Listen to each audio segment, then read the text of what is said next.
I am Beatrice Elachi, a rural girl from Western Province, schooled at my girls' Vokoli in Vihiga County. Well, it was the most exciting time.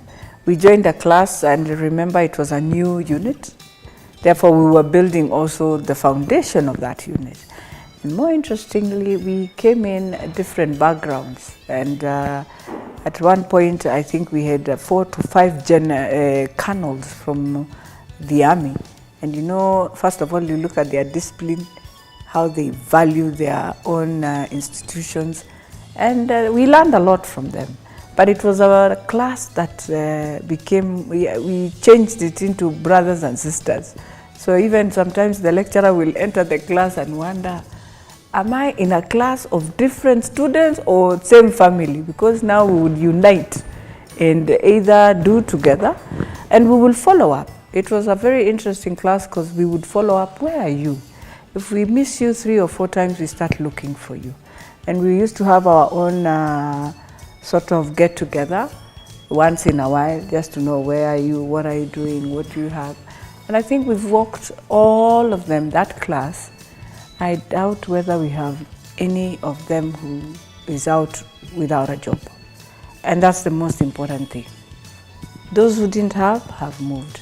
Most of them, we've encouraged them, they are now doing their masters. So we thank God for that class. Well, since I'm an alumni, I hope I'm not going to miss.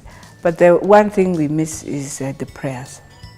Absolutely, you know, it is only at ANU where you'll find you have time to sit all of you in fellowship and just sing and pray for yourselves. But most of the time when you go to other campuses, one prays and you're finished and you're done. It's not like a fellowship where you hear the word and make it your own way of doing things. Make it a value that you must do this before you start anything.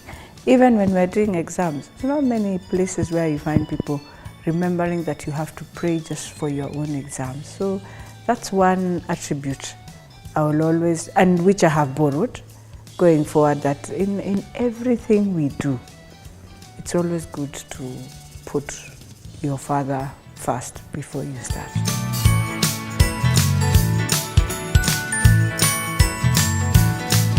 Yes, a lot has built me to get where I am today. I think it's because of how you look at things happening. You look at Prof and you admire. And one of the things I have realized is that anything that a woman touches from scratch, from foundation, it flourishes so well. So those are some of the things we say we are borrowing from her and many other women that we have seen move ahead. Well, the first challenge is men will always wonder, how have you taken our space? And it's a very big challenge. And then you will always face the challenge of people wanting to know, who are you? What's your family? What do you do? You know, in the men you are more better. Nobody will ever ask you those things.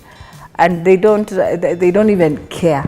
But for you, a woman, and that's why we have so many challenges in trying to ensure.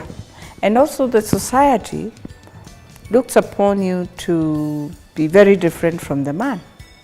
So when you're within this leadership, especially at one level, society now looks at you, wants to scrutinize you. And if you do one small mistake, you're done. So that's the biggest challenge we face, because I'm human. I will not, I can't be perfect, and I will never be perfect. That is why I'm human. But society will never look at you that way. But so, and that's why one of the things I always tell those who we mentor, just be yourself.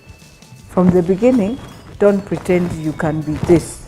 Be yourself. You will move in, you will progress. And when I have done wrong, I've always said it is for me to apologize and move on. I mean, I'm human. People will talk, but the best I can do is to ask for that forgiveness and and move. Yeah. But it's the biggest challenge when you're in leadership position. Very. People will say, some will say you sometimes when you do something and you have to do it, but people won't understand why you have done it because you're a woman. But if it was a man doing it, there's nothing wrong. So those are some of the challenges we face as women when you're up there. My biggest advice to young women and also to our young men is that today is not like the days when our fathers were able to get everything that they want, because there were fewer. Now we are many. But the most important thing, when you get a position somewhere and you're able to serve Kenyans appreciate when you be assertive but be humble. Kenyans have this tendency of getting very agitated when you're arrogant, when you have too much pride. So if you can manage those two, you will be able to work with any Kenyan without fear or favor.